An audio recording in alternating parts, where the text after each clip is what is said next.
Ya, Assalamualaikum warahmatullahi wabarakatuh. Selamat datang kembali di video pembelajaran saya untuk mata pelajaran PKK kelas 12 TKJ. Mudah-mudahan kita semua selalu dalam keadaan sehat dan eh, tidak kurang satu apapun ya. Ya, sebelum saya lanjut, jangan lupa video saya ini di like, kemudian di komen, ya, di share, kemudian jangan lupa di subscribe juga channel saya biar eh, subscribernya bertambah ya, seperti itu. Ya, untuk kali ini kita lanjutkan materi kita ya yang sudah kita bahas di sebelumnya, yaitu eh, apa namanya? eh, perencanaan produksi massal. Nah, kita lanjut ke submateri yang berikutnya, yaitu metode peramalan dalam produksi massal. Ya, pengertian peramalan dalam hal ini, peramalan adalah proses untuk memperkirakan berapa kebutuhan di masa mendatang meliputi kualitas, kuantitas, waktu, dan lokasi yang dibutuhkan. Jadi, untuk peramalan di dalam perencanaan produksi massal ini perlu dilakukan ya. Ya, biasanya kalau di dalam sebuah perusahaan pasti ada bagian-bagian atau eh, orang-orang khusus yang menangani ini. Ya, misalnya di bagian perencanaan ataupun di bagian pemasaran pasti ada orang-orang yang bekerja untuk memperkirakan, ya, meramal atau memperkirakan kira-kira kebutuhan apa saja yang diperlukan, yang dibutuhkan oleh konsumen, sehingga nanti penjualan ataupun produksi dari eh, perusahaan tersebut itu bisa mengikuti sesuai dengan eh, kebutuhan dari konsumen, ya seperti itu. Nah, di sini pengertiannya sendiri adalah ini sama memperkirakan kebutuhan, eh, tentunya kebutuhan konsumen yang meliputi kualitas barang, kemudian kuantitas, banyaknya barang, waktu, ya, dan juga lokasi. Nah, klasifikasi peramalan sendiri itu dibagi menjadi beberapa. Yang pertama ada peramalan jangka panjang. Ini untuk waktu yang cukup panjang ya, 2 sampai dengan 10 tahun. Kemudian ada peramalan jangka pendek, jangka menengah 1 sampai dengan 24 bulan. 1 sampai 24 bulan berarti itu kurang lebih 2 tahun. Kemudian ada peramalan jangka pendek, yaitu 1 sampai dengan 5 minggu. Ya, 1 sampai dengan 5 minggu. Ini kurang lebih mirip dengan eh, di pemerintahan ya. Jadi pemerintahan itu kan ada rencana jangka panjang, jangka menengah, kemudian ada jangka pendek, di mana satu di antara lainnya itu saling berkaitan antara rencana-rencana tersebut atau perkiraan-perkiraan tersebut. Kemudian yang berikutnya yaitu tujuan peramalan. Yang pertama adalah untuk menentukan kebutuhan pabrik. Kemudian yang kedua menentukan perencanaan jangka menengah, kemudian menentukan penjadwalan. Ya, itu tujuan dari peramalan. Jadi dengan diperkirakan kebutuhan pabrik itu apa saja yang dibutuhkan untuk memproduksi sebuah barang, ya. Kemudian menentukan perencanaan jangka menengah dan menentukan jadwal. Ya, jadi pabrik atau perusahaan bisa tahu kapan harus memproduksi memproduksi eh, barang-barangnya, ya, produk-produknya, sehingga bisa terjadwal dengan baik. Saya lanjut. Karakteristik peramal yang baik, ini akurasi, kemudian biaya, kemudahan. Nah, akurasi di sini pasti kita perlu eh, ada patokan ya, seperti itu. Biasanya di dalam sebuah eh, peramalan atau perkiraan itu biasanya sudah ada yang dikerjakan terlebih dahulu. Jadi misalnya di tahun sebelumnya sudah ada perkiraan barang untuk tahun berikut. Nah, itu bisa dijadikan patokan atau contoh untuk dilakukan peramalan atau perkiraan. Kemudian metode peramalan perencanaan produksi, ini ada peramalan subjektif, kemudian ada peramalan objektif, kemudian yang berikutnya adalah analisis deret waktu. Analisis deret waktu merupakan satu metode yang sangat tepat untuk meramalkan pola permintaan pasar. Ya, analisa ini dipengaruhi oleh 4 komponen, yaitu kecenderungan, kemudian siklus, kemudian pola musiman, dan variasi acak. Ya, jadi perusahaan memproduksi sebuah produk itu harus membaca pasar, ya, harus memperkirakan kira-kira pasar untuk produknya ini akan kemana atau akan apa yang dibutuhkan, misalnya modelnya ataupun warnanya ataupun apa yang menjadi kebutuhan dari pasar. Jadi perusahaan harus bisa membaca itu biar produk yang dihasilkan nanti tidak gagal atau tidak menjadi tidak laris, ya. Pastinya itu dihindari atau tidak diinginkan oleh perusahaan, karena perusahaan pasti membutuhkan orang untuk membeli sehingga bisa mendapatkan keuntungan dari produk yang dijual seperti itu. Saya lanjut ke subbab berikutnya, yaitu indikator keberhasilan tahapan produksi. Nah, indikator ini merupakan bagian kegiatan manajemen produksi yang bertujuan untuk menciptakan kegunaan bentuk atau form utility. Yang pertama indikatornya adalah keberhasilan manajemen produksi, yang meliputi produktivitas, kapasitas, kecepatan pengiriman, kualitas produk, kecepatan proses, dan fleksibilitas. Kemudian indikator berikutnya ukuran kinerja sistem produksi, meliputi ongkos produksi, kualitas produksi, dan tingkat pelayanan produksi. Ya, kemudian yang ketiga ukuran kinerja atau produktivitas mesin. Ya, ini berarti berkaitan dengan kinerja dari mesin yang memproduksi barang atau produk dari perusahaan tersebut. Kemudian proses produksi massal. Nah, ini sudah masuk ke proses produksi, ya. Pertama, pengertian proses produksi. Proses produksi adalah suatu cara atau metode untuk menambah kegunaan suatu barang dan jasa menggunakan faktor produksi yang ada agar lebih bermanfaat dalam memenuhi kebutuhannya. Berarti ini sudah masuk ke proses produksi, artinya cara atau metode, ya, atau bagian atau langkah untuk menambah barang atau menambah kegunaan dari barang yang diproduksi oleh sebuah perusahaan. Jenis-jenis produksi ini berdasarkan wujud proses produksi. Yang pertama ada proses produksi kimiawi, yaitu yang menitikberatkan pada adanya proses analisis atau sintesis senyawa kimia.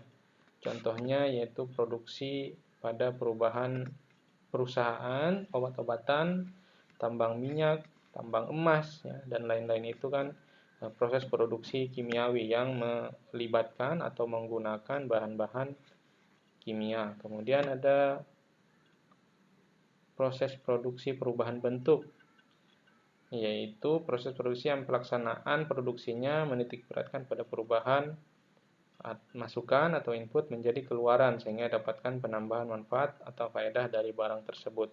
Yang berarti misalnya motor, ya, yang tadinya atau kita contohkan di komputer yang tadinya mungkin tidak ada speaker, ya, atau tidak ada tambahan colokan USB misalnya, itu menjadi ada. Jadi perubahan bentuk, ditambahlah barang tersebut dengan fasilitas yang lain. Kemudian assembling, yaitu proses produksi yang dalam pelaksanaannya lebih menguntungkan pada proses penggabungan dari komponen produk dalam perusahaan yang bersangkutan atau membeli komponen produk yang dibeli dari perusahaan lain. Kemudian ada proses produksi transportasi. Itu proses produksi yang menciptakan jasa pelayanan, pemindahan tempat baik berupa barang atau manusia. Ya, berarti ini adalah perusahaan yang bergerak di bidang transportasi, ya. Ya, kalau transportasi berarti yang disewa adalah jasa dari si penyedia layanan transportasi tersebut. Ya, berarti yang dia usahakan di situ ialah pemindahan tempat atau pengantaran baik barang maupun orang, ya, atau manusia. Kemudian proses produksi penciptaan jasa administrasi, yaitu proses yang memberikan jasa administrasi kepada perusahaan-perusahaan lain atau lembaga yang membutuhkan. Ya, ini artinya adalah proses produksi ini biasanya dilakukan oleh perusahaan-perusahaan pihak ketiga. Ya, jadi misalnya ada perusahaan A, kemudian dia membutuhkan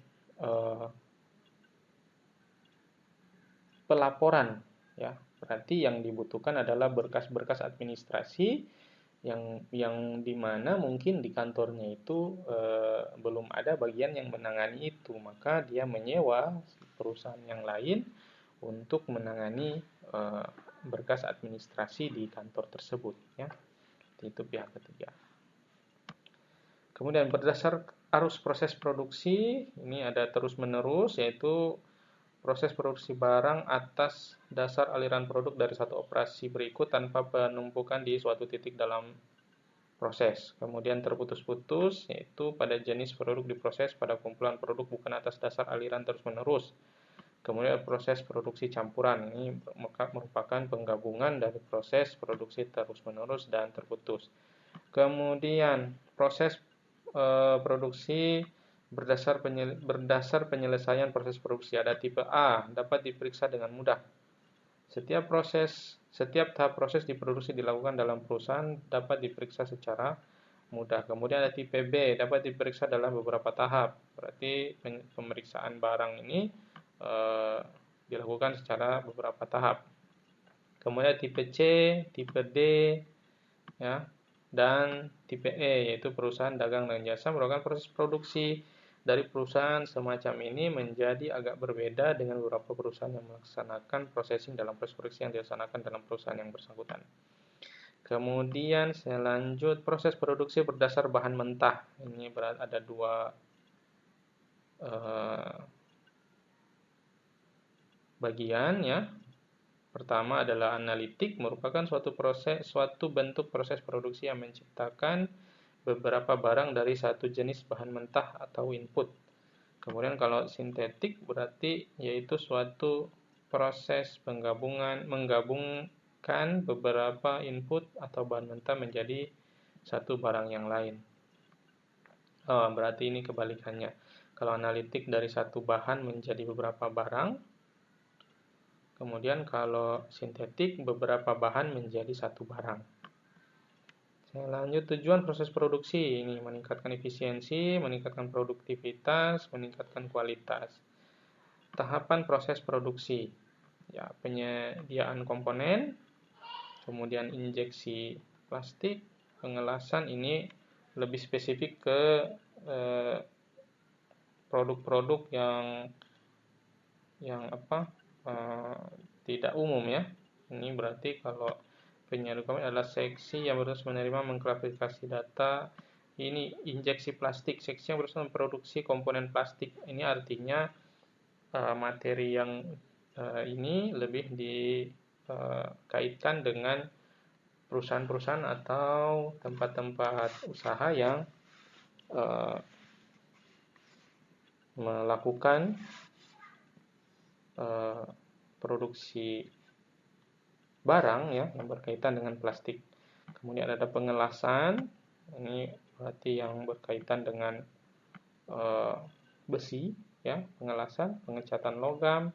Kemudian dipping proses, pengecatan plastik, general sub-assembling. Nah, ini bagian yang mengerjakan proses penggabungan komponen agar mempermudah serta mempercepat proses produksi di line assembly. Kemudian ada assembling, merupakan tahapan terakhir dari proses pembuatan. Ya, berarti ini lebih spesifiknya ke sepeda motor ya. Karena sepeda motor kan ada bagian plastiknya, ada bagian besinya ya, seperti itu. Jadi kalau kalian mungkin lihat di beberapa referensi di YouTube ataupun di internet, kalau proses produksi sepeda motor itu kan biasanya ada di satu rel ya, di satu rel dia berjalan jalan. Nah, di setiap di rel tersebut sudah ada orang-orang yang bekerja bertugas untuk memasangkan bagian-bagian dari motor tersebut ya. Jadi sudah ada orang yang bersiap untuk memasang lampu, terus memasang mesin, memasang bodi, memasang kabel, dan seterusnya. Jadi pekerjaannya hari itu memang hanya itu, tidak ada pekerjaan lain yang dia kerjakan, karena memang bagian tugasnya adalah itu, tidak ada bagian tugas yang lain. Kemudian ada final inspection, ini kegiatan akhir dari seksi assembling bertujuan melakukan pemeriksaan sepeda motor yang telah selesai dirakit, dilakukan oleh bagian final inspection. Kemudian ada shipping. Ya, shipping ini adalah bagian untuk mengirim sepeda motor. Nah, ini lebih ke kaitannya ya, lebih kaitannya ke sepeda motor ya, proses produksi sepeda motor. Cuman sebenarnya setiap tahapan produksi di tiap barang itu bisa saja berbeda ya, bisa saja berbeda. Cuma ada beberapa bagian yang pasti sama. Misalnya penyediaan barang, bahan, kemudian alat, ya, itu pasti setiap perusahaan, misalnya perusahaan untuk perakitan komputer misalnya, ya pasti membutuhkan bahan-bahan, pasti membutuhkan alat-alat, ya. Nah, sama juga seperti di perusahaan yang memproduksi barang yang lain, sepeda motor maupun mobil, pasti perlu bahan, perlu alat, ya, di mana ada proses untuk menyediakan itu semua. Nah, sampai di sini mudah-mudahan bisa ada ilmu yang kita dapatkan ya untuk produksi massal di materi di bab 1 materinya mengenai produksi massal. Nah, di bagian akhir ini sudah ada tugas. Nah, tugas ini kalau di sini dikerjakan secara berkelompok, tapi ini tidak perlu saya kerjakan secara kelompok ya. Saya minta untuk dikerjakan secara mandiri ya, secara sendiri-sendiri tugas yang ada di sini. Sini cobalah untuk melakukan proses produksi massal produk kreatif sederhana yang masih terkait dengan bidang otomotif. Nah, bidang otomotif ini tidak saya garis bawahi ya. Jadi bebas saja, tidak perlu harus di bidang otomotif. Bebas saja, apa saja yang mungkin terlintas di pikiran kalian ya. Misalnya di sini saya akan tampilkan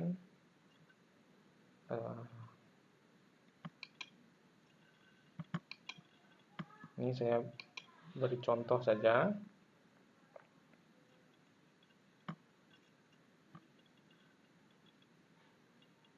Saya beri contoh, bentar.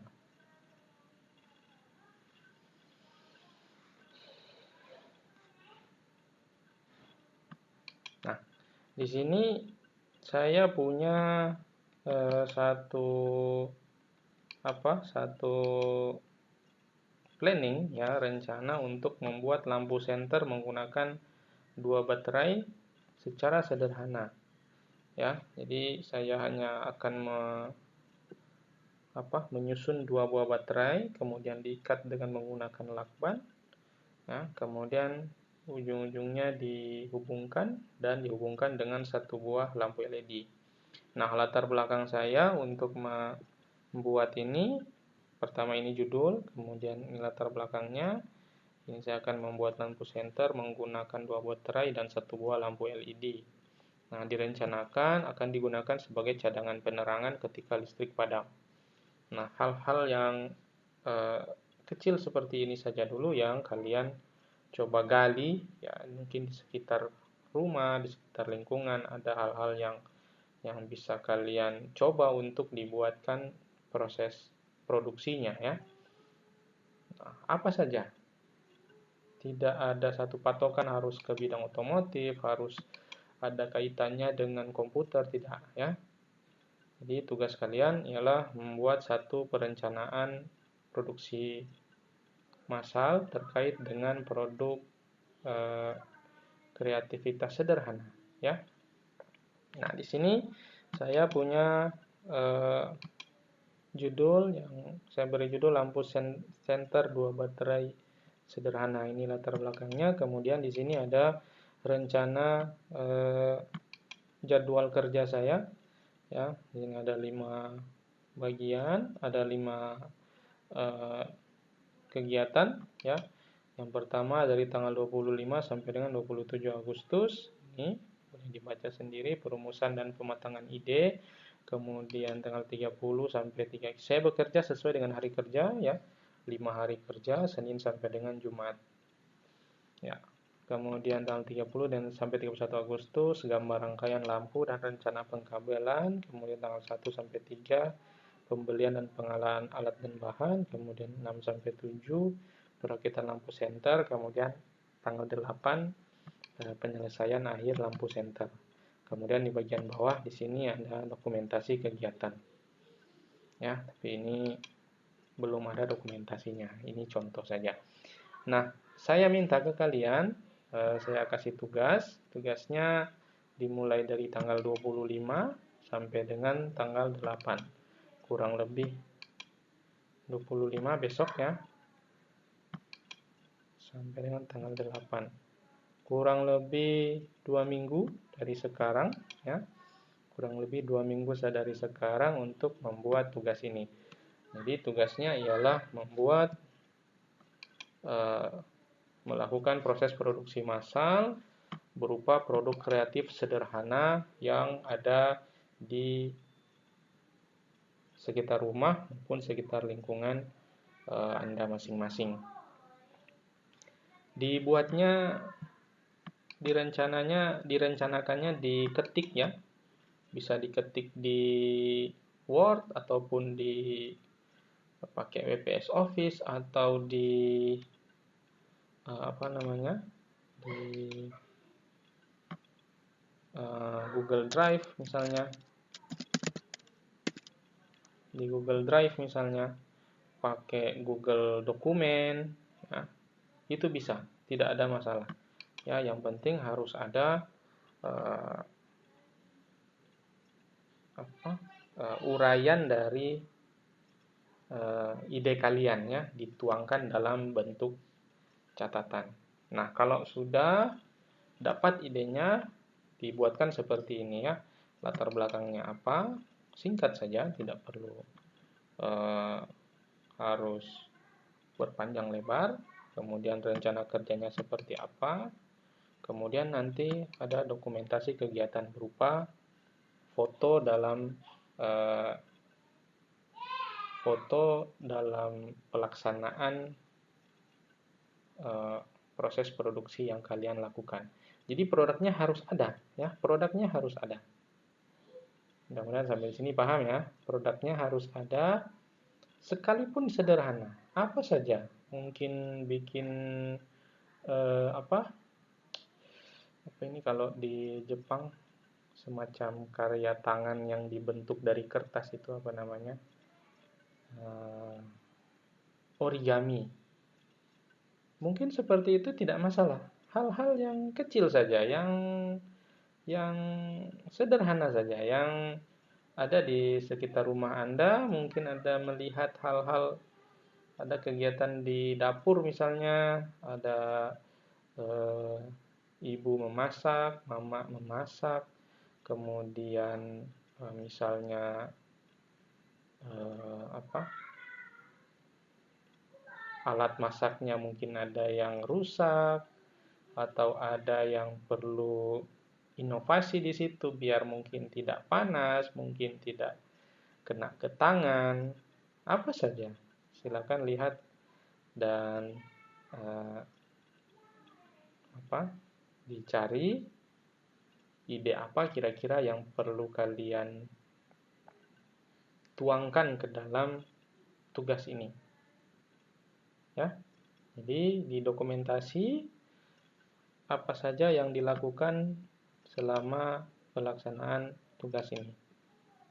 Ya, sampai dengan barangnya jadi. Harus ada barangnya, walaupun hanya satu. Ya. Sampai di sini mudah-mudahan bisa paham untuk pembelajaran video pembelajaran saya kali ini sampai di sini. Tugasnya saya kumpul sampai dengan tanggal 8 September 2021, kurang lebih ada 2 minggu untuk mencari ide dan melakukan menyelesaikan tugas ini. Saya pikir semua bisa paham ya, mudah-mudahan bisa dimengerti materi dan juga tugas yang saya berikan ini.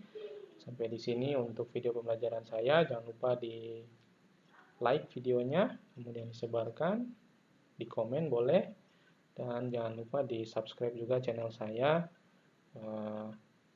karena subscribe itu gratis ya.